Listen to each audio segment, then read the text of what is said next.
Deus, nesse momento, pode ficar aqui um pouquinho, orar com a gente.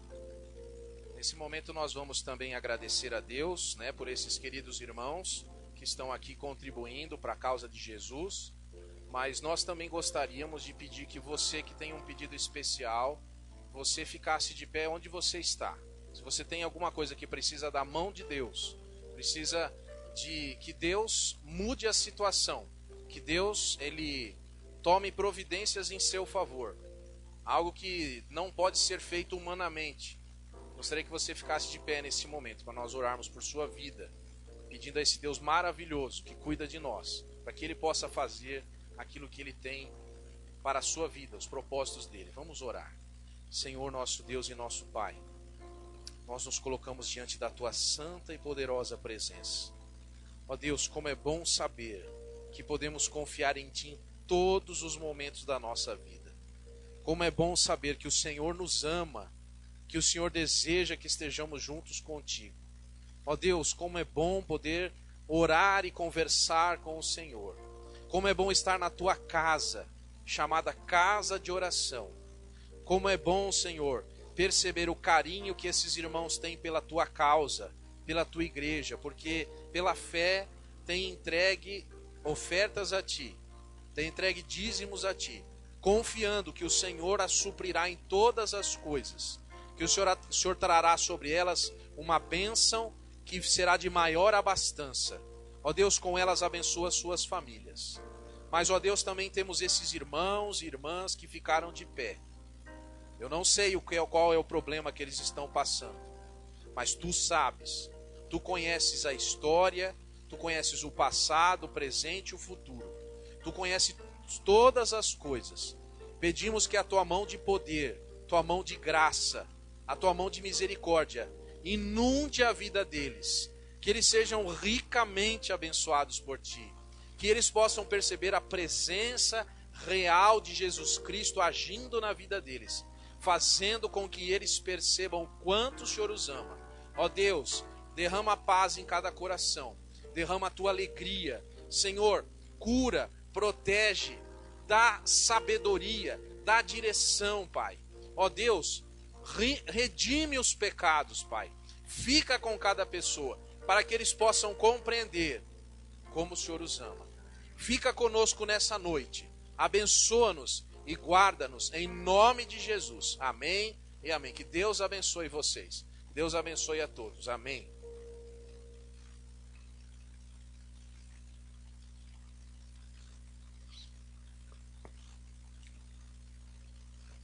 Muito bem, nesse momento eu vou convidar aqui um momento muito especial do culto, onde as crianças oram aqui na frente, né? Então todas as crianças vão vir aqui para frente. Nós vamos orar juntos agora, aqui de joelhos, como nós fazemos todos os domingos. E as professoras vêm junto aqui para nos ajudar. Muito bem. Oi, tudo bem? Bom, vamos orar. Isso. De joelhinhos. Vamos orar. Bom? Muito bem. Vamos orar comigo, tá bom? Papai do céu. Repete comigo.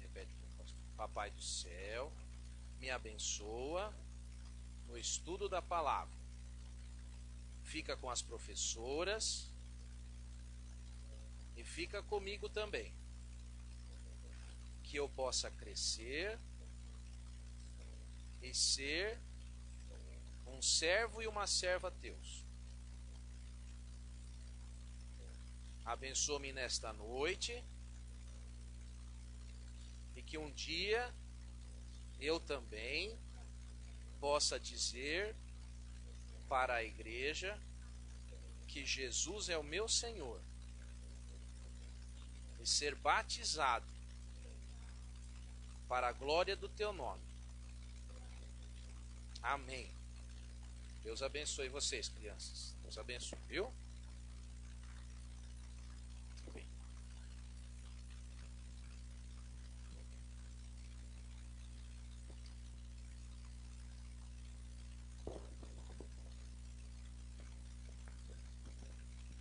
As crianças estão indo lá para a sua classe, as professoras, nós estamos fazendo algumas adaptações aí, depois Vai ficar mais fácil aí para as crianças. Eu gostaria que você nesse momento abrisse a sua Bíblia. Nós vamos ler no livro de Atos. Vou pedir que você fique de pé. Atos, capítulo 9, versículo 18. Nós vamos ler só o finalzinho do versículo. Atos, capítulo 9, versículo 18. Se alguém perto de você não tiver a Bíblia, você mostre para ela onde está escrito o que nós vamos ler. Atos 9, 18. Eu vou ler todo o versículo. Está escrito assim.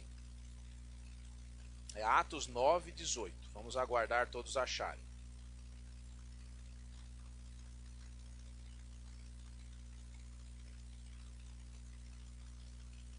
Muito bem. Imediatamente lhe caíram dos olhos como que umas escamas, e tornou a ver. A seguir, levantou-se e foi batizado. Amém. Santo Espírito de Deus, nesse momento pedimos que o Senhor fale aos nossos corações, trazendo a mensagem que nós precisamos. Assim como o Senhor preparou meu coração, prepara o coração de todos. Em nome de Jesus nós oramos. Amém. Você pode assentar-se. O título da mensagem dessa noite é Deus quer que todos sejam salvos. Deus quer que todos sejam salvos. Meus irmãos, nós temos a história no capítulo 9 de Atos de um homem que se chamava Saulo. É muito interessante a história desse homem, porque a história desse homem tem a ver com a nossa história, mas num sentido muito maior do que nós possamos imaginar. Em primeiro lugar, eu quero conversar conosco, com os irmãos aqui nessa noite, amigos, sobre a história da conversão de Saulo. Mas, ao mesmo tempo, quero dizer que a conversão desse homem, foi algo marcante para a história da vida da igreja em todo o mundo. Deus mudou a história de uma pessoa, e essa pessoa foi um missionário que envolveu-se completamente com a causa de Jesus. Mas é muito interessante que nós, ao observarmos o capítulo 9 de Atos, nós vemos que no começo desse capítulo, Saulo era um homem que respirava contra a igreja. A Bíblia diz que ele queria ameaçar os crentes, e ele queria prender os crentes e acabar com essa nova seita, esse novo agrupamento de pessoas que se chamava igreja, e que era algo recém-iniciado, e que existia um homem de que ele não sabia bem, um tal de Jesus de Nazaré, um homem que havia pregado, sido um mestre, e tinha alguns discípulos, tinha andado em algumas cidades, as pessoas diziam que ele tinha feito alguns milagres, e algumas pessoas, por mais absurdo que parecesse, diziam que esse Jesus tinha ressuscitado gente que morreu. E Saulo, ele achava isso um absurdo, coisa de maluco. Onde já se viu? E ele era um homem envolvido com o judaísmo. O judaísmo é uma religião que também ama e adora a Deus, mas que não compreendia que esse Jesus era o Messias apontado pelo próprio judaísmo, que era alguém que tinha vindo da parte de Deus, o próprio Deus, para trazer a salvação ao mundo.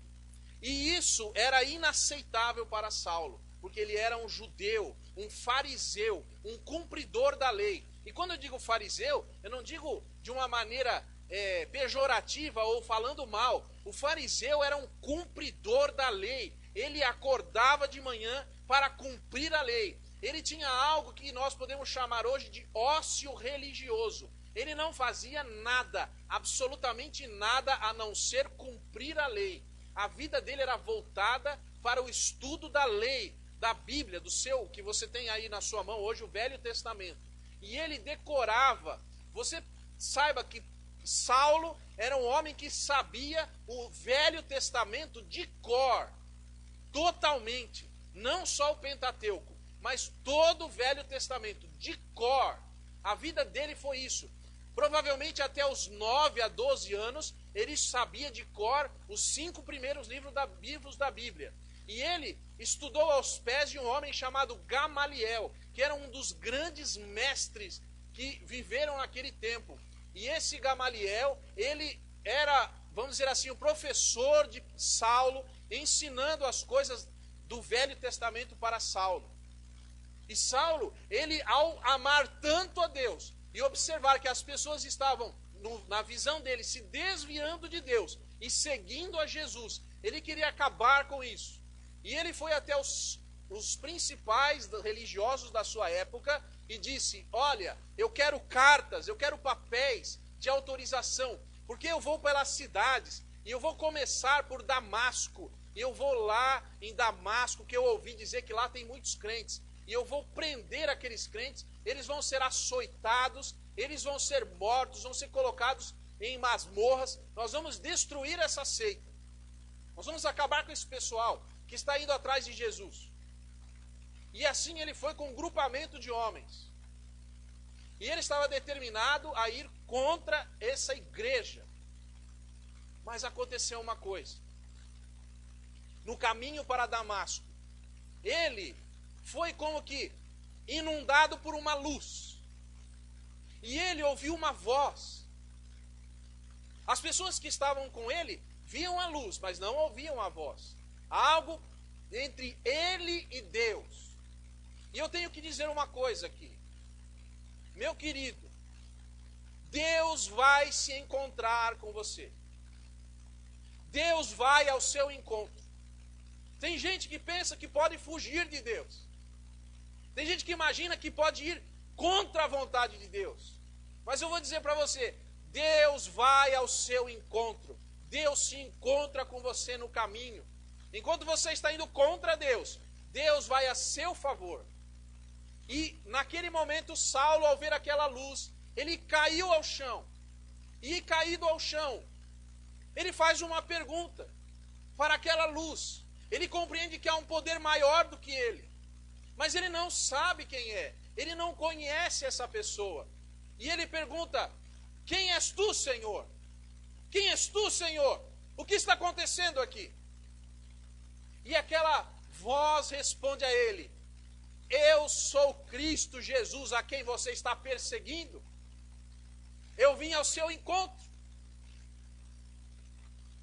E aquele encontro, meus irmãos, foi a mudança que aconteceu na vida dele. Eu quero dizer que aqui nessa noite existem pessoas, assim como eu, que um dia se encontraram com Cristo. Um dia foram inundados com a luz de Cristo em seus corações. E esse encontro mudou a nossa história, mudou a nossa vida, mudou o nosso coração, mudou a nossa maneira de enxergar as coisas. É muito interessante que no caso de Paulo, ele, ao ir embora aquela luz, e ele tentou se colocar em pé, e ele fica em pé, e ele está cego. Ele simplesmente não enxerga nada, não enxerga seus amigos, não sabe o caminho, não sabe o que está acontecendo, e agora ele não pode ver nada. E as pessoas não sabiam o que fazer com ele.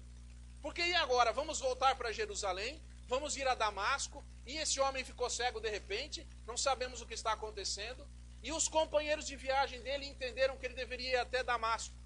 E eles, a Bíblia diz, guiando-o pela mão, porque ele estava cego, foi até Damasco. E ele está agora hospedado lá em algum lugar, numa rua, que chamava-se Rua Direita. E naquela casa ele se encontra com um homem chamado Ananias, um servo de Deus, que está além naquela cidade. E é interessante porque se você parar para pensar, esse Ananias, ele está um pouco preocupado, porque ele vai se encontrar com um homem que está indo para destruí-lo, que está indo para prendê-lo, mas esse homem está cego, esse homem não pode ver. E a Bíblia diz que esse encontro é um encontro maravilhoso, e é um encontro que foi um encontro de um servo de Jesus com uma pessoa que ia contra Jesus. E agora, esse encontro, eles são eles discutem alguma coisa. Eu gostaria que você visse, se você estiver com Atos 9 aberto ainda, Ananias diz assim em oração: Ananias, porém, respondeu: Senhor, de muitos tenho ouvido a respeito desse homem, quantos males tem feito aos teus santos em Jerusalém, e para aqui trouxe a autorização dos principais sacerdotes para prender a todos os que invocam o teu nome. Mas o Senhor lhe disse: vai, porque este é para mim um instrumento escolhido para levar o meu nome perante os gentios e reis, bem como perante os filhos de Israel. Pois eu lhe mostrarei quanto lhe importa sofrer pelo meu nome. Saulo não sabia, mas Deus conhecia Saulo. Você, meu amigo, pode não conhecer a Deus, mas Deus conhece você. Deus acompanha você desde a sua infância, desde quando você foi gerado. Deus tem acompanhado você. E o que Deus deseja é que você se salve, que você tenha um encontro com Ele. E Ele vem aguardando isso. E Ele vem junto no caminho, andando com você. Mas há de chegar um dia em que acontecerá esse encontro. Mas é interessante que Ananias, ele fica assustado. Ele diz: Senhor, o Senhor está me pedindo para ir encontrar com Saulo. Eu sei quem esse homem é. Eu vou ter problemas. Mas Jesus diz assim: Ananias, vai, porque esse homem, que é o inimigo número 1 da igreja, ele hoje experimentará algo incompreensível para alguém que não se encontrou comigo ainda. Ele vai entender o quanto importa sofrer por mim. Como é maravilhoso sofrer por mim. Como é maravilhoso me amar.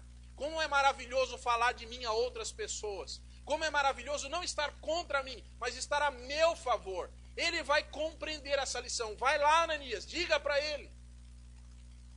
Se você aqui nessa noite já aceitou Jesus, você é o Ananias de alguém. Se você tem medo de alguém, que essa pessoa, ela não gosta da igreja, não gosta de Jesus, não gosta de seguir as coisas de Deus, saiba, Deus tem chamado você para ir ao encontro dessa pessoa. Porque enquanto você está recebendo essa ordem aqui, Deus está agindo com seu Santo Espírito na vida da pessoa lá. E há de haver esse encontro. O que aconteceu?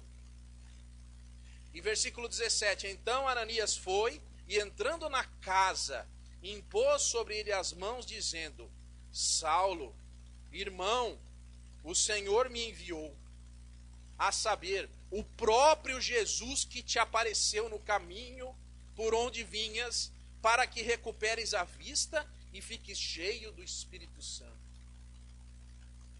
Meu querido, Deus age em múltiplos lugares. Deus age em muitas formas.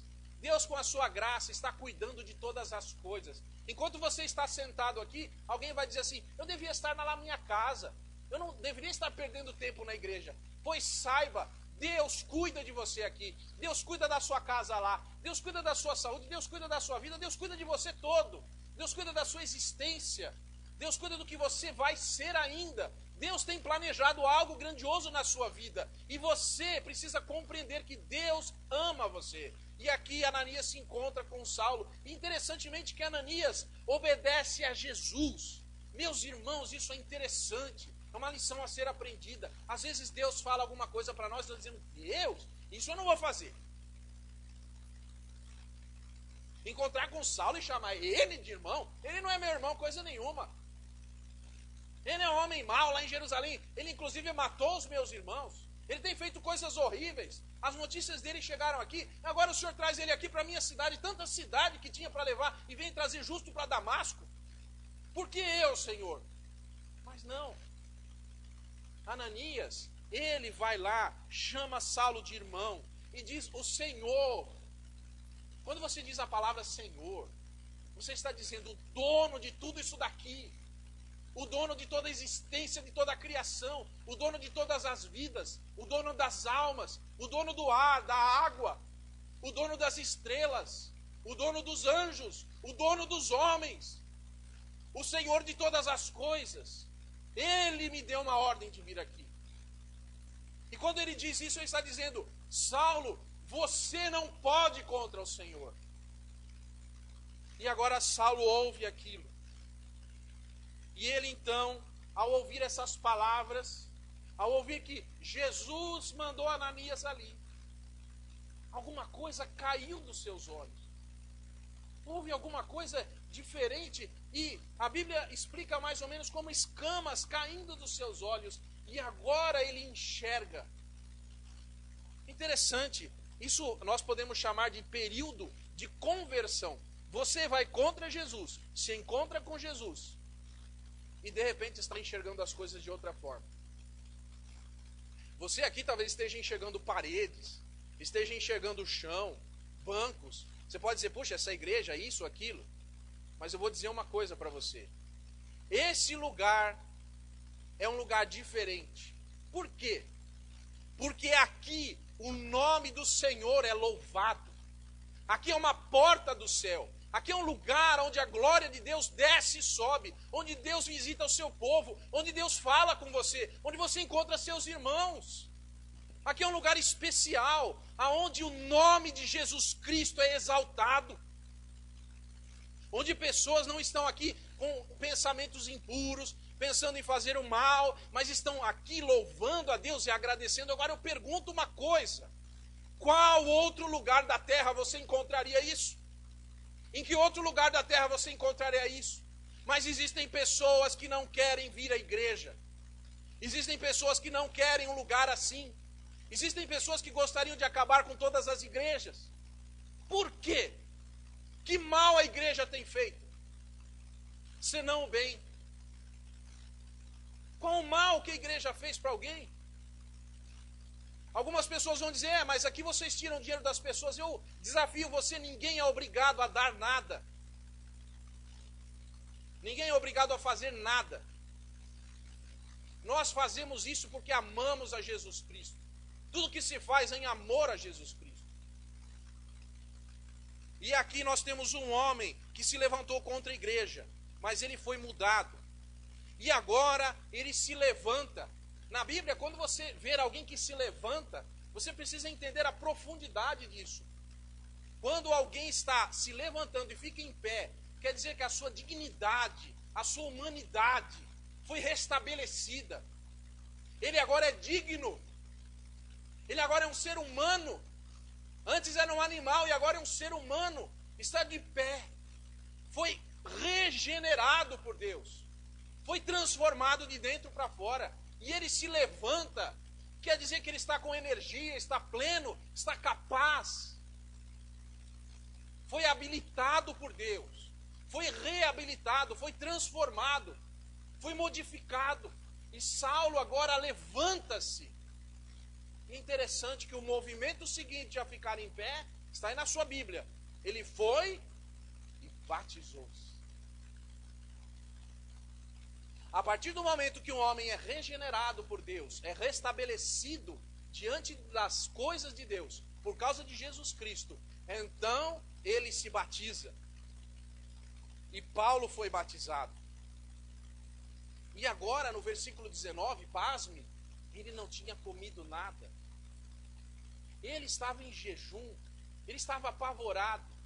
Mas quando ele voltou a ver, e quando ele foi batizado, então ele comeu. E aí então ele sentiu-se fortalecido. Ele, ao encontrar-se com Jesus, não quis mais nada a não ser compreender o que estava acontecendo. E depois é que ele foi comer. Isso é muito interessante. Agora, eu gostaria que você visse um outro texto lá em 2ª carta aos Coríntios, porque esse Paulo, ele passou a chamar-se Saulo, passou a chamar-se Paulo agora. Que Deus mudou, Jesus mudou o seu nome. E agora, ele lá na 2ª carta aos Coríntios, capítulo 11, versículo 24 até o 27, está escrito assim: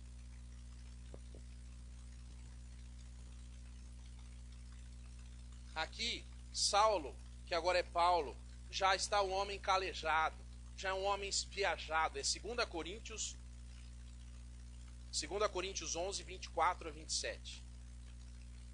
Segunda carta de Paulo aos Coríntios 11, de 24 a 27. Paulo está dando um relatório do que aconteceu.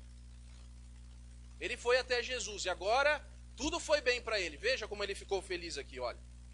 Versículo 24. 5 vezes recebi dos judeus uma quarentena de açoites menos um. Fui 3 vezes fustigado com varas. Uma vez apedrejado. Em um naufrágio 3 vezes. Uma noite e um dia passei na voragem do mar. Em jornadas muitas vezes, em perigos de rios, em perigos de salteadores, em perigos de patrícios, em perigos entre os gentios, em perigos na cidade, em perigos no deserto, em perigos no mar e em perigo entre falsos irmãos. Em trabalhos e fadigas, em vigílias muitas vezes, em fome e sede, em Jesus, e muitas vezes em frio e nudez. E tudo isso em Jesus. O que leva uma pessoa, pare e pense comigo, o que leva uma pessoa que está indo contra a igreja agora a sofrer tanto assim? O que foi que aconteceu com esse homem? Esse homem foi apedrejado. Quando ele foi apedrejado, ele foi dado como morto. E as pessoas foram embora. E sabe o que aconteceu? Ele se levantou e entrou na cidade para pregar o evangelho. Ninguém podia parar esse homem. Nenhum barco que ele entrava não deixava de afundar. Ele ia nas cidades e as pessoas batiam nele. Os soldados romanos batiam nele. Ele era fustigado com varas. Andava por caminhos que ninguém andava. E alguém vai dizer, esse homem ficou louco. Esse homem, ele está fazendo um absurdo, que é isso? Mas eu quero que você abra a sua Bíblia, por favor, em Gálatas 6,14, para você ver o segredo da vida desse homem. Gálatas 6,14. Aqui está o segredo da vida de Paulo. Mas longe de mim esteja a gloriar-me, senão na cruz de nosso Senhor Jesus Cristo. Por que esse é o segredo de Paulo? Por que ele diz isso? Por que ele se gloria na cruz de Cristo? Meus irmãos, Jesus Cristo, ele veio do céu e morreu por nós. Nós não fizemos nada para que merecêssemos isso. Nós dizíamos para Deus, Deus, saia daqui, vá embora. Mas Deus veio. O filho dele veio aqui. E o que nós, como humanidade, fizemos? Matamos o seu filho. E ele poderia dizer, pai, destrua a humanidade porque não tem jeito. Eu estou aqui, eles estão me matando. Mas Jesus, do alto daquela cruz, ele deixou uma mensagem de perdão e de amor. Agora eu vou fazer uma pergunta. Jesus não teve vergonha de vir ao mundo. Não teve vergonha de andar com a gente. Não teve vergonha de não ter lugar para dormir. Não teve vergonha das pessoas que falavam mal dele. Não teve vergonha dos principais religiosos. Ele seguiu e cumpriu a sua missão. Foi preso. Foi esbofeteado. Cuspiram nele, bateram nele, colocaram uma coroa de espinhos nele, rasgaram as suas roupas. E finalmente, como se não bastasse mais nada, eles colocaram ele deitado sobre uma cruz e bateram pregos nas mãos e nos pés dele. E ele foi levantado do chão, e a sua carne foi rasgada, e o seu sangue foi derramado. Por que Jesus fez isso? Jesus fez isso porque nos ama. Nós, quando compreendemos o amor de Jesus, não temos outra coisa senão a fazer que amá-lo também. É o amor a Jesus que nos impulsiona. É o amor ao sacrifício de Cristo por nós que não pode nos deter. Nada pode deter uma pessoa que se gloria em Cristo. Essa pessoa é invencível. Essa pessoa é impossível de parar. É uma pessoa que trabalha dia e noite por causa de Cristo, pelo que Cristo fez, porque Cristo se encontrou com ela no caminho. Por isso que o evangelho não pode ser parado. A igreja não pode ser parada. Observe que na Bíblia está escrito que as portas do inferno não prevalecerão contra a igreja. Mas algumas pessoas têm entendido isso mal. Significa que nós, como igreja, vamos lá nas portas do inferno resgatar as pessoas do inferno e trazê-las para a luz. Nós não ficamos esperando as pessoas aparecerem na igreja. Nós vamos lá buscar as pessoas para Cristo. Nós somos as pessoas que Cristo escolheu para esta geração, para esse tempo. E alguém vai dizer, isso é loucura. Mas eu gostaria que você abrisse a sua Bíblia em Apocalipse 19:9. E eu vou contar um segredo para você. Quando eu começo a ler a Bíblia em Apocalipse, é porque a pregação está acabando. Porque não tem mais nada depois de Apocalipse. Apocalipse 19:9. Então todas as vezes que eu leio em Apocalipse, você pode ficar feliz. A não ser que a mensagem seja no Apocalipse, aí você não vai saber. Né?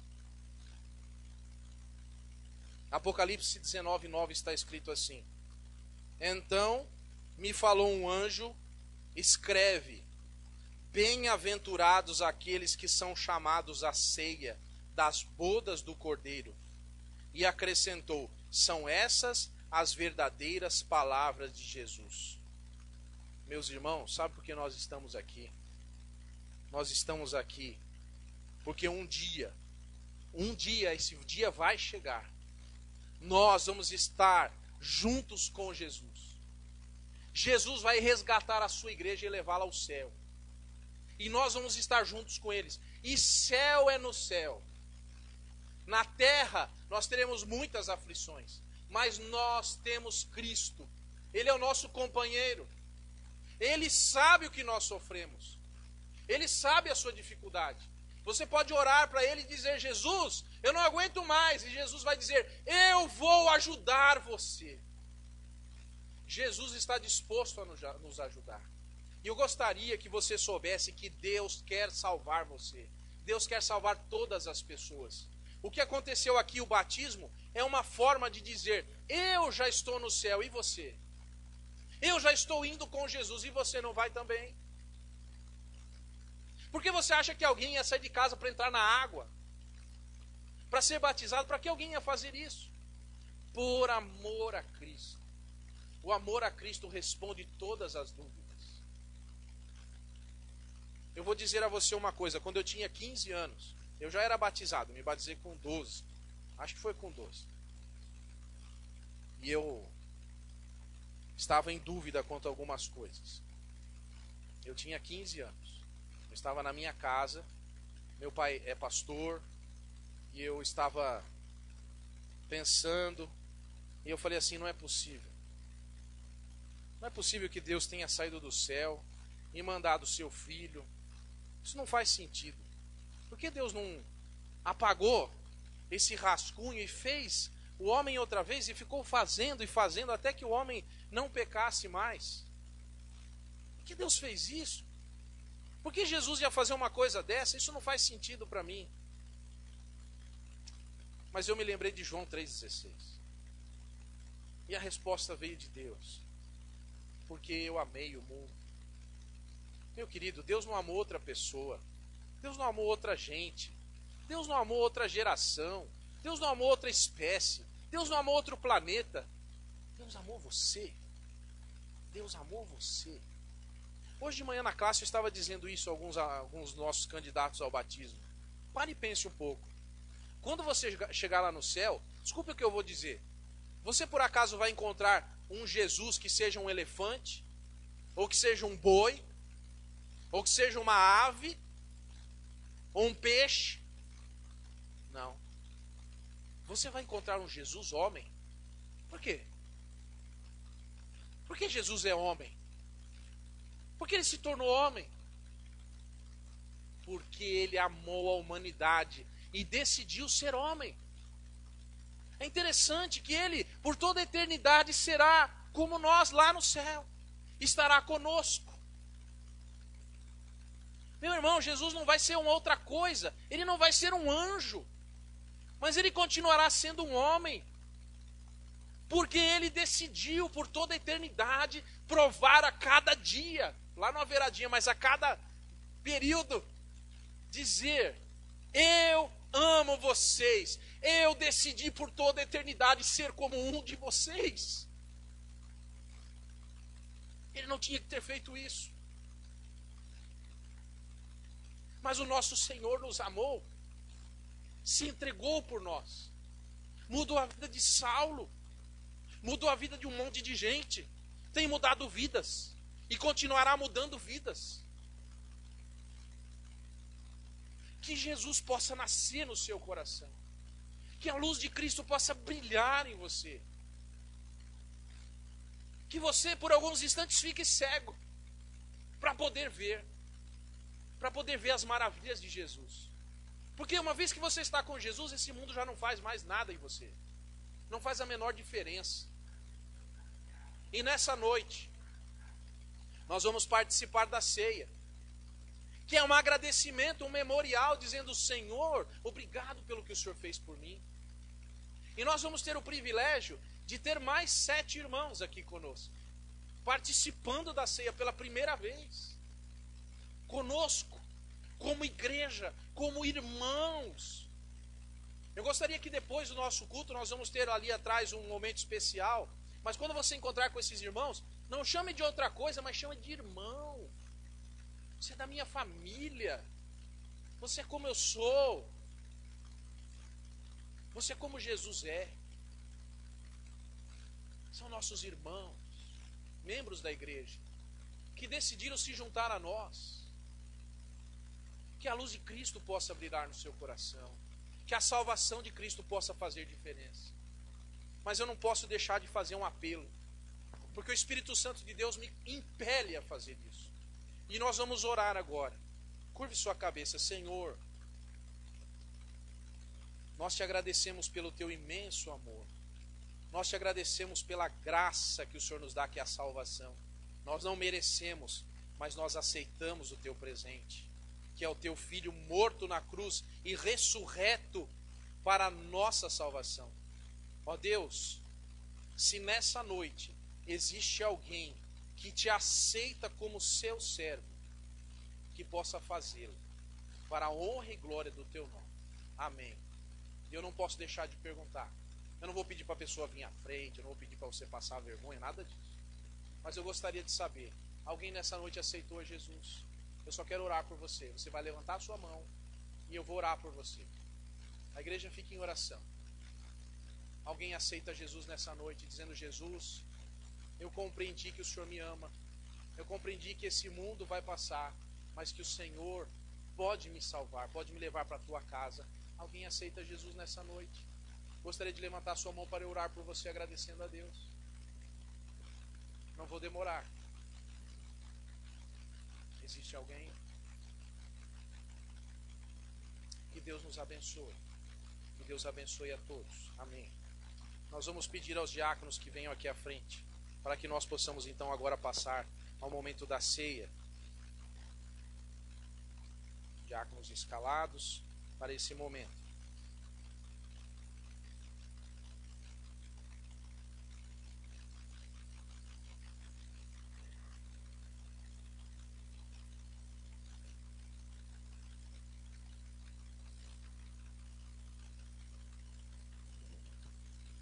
Eu vou ler a Bíblia em primeira carta aos Coríntios, capítulo 11, e vou ler a partir do versículo 23. Primeira carta aos Coríntios, 11, a partir do versículo 23.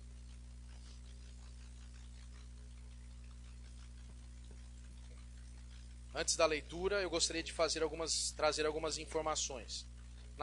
Em nossa igreja, participa da ceia as pessoas em comunhão com a sua igreja e que foram batizados por imersão.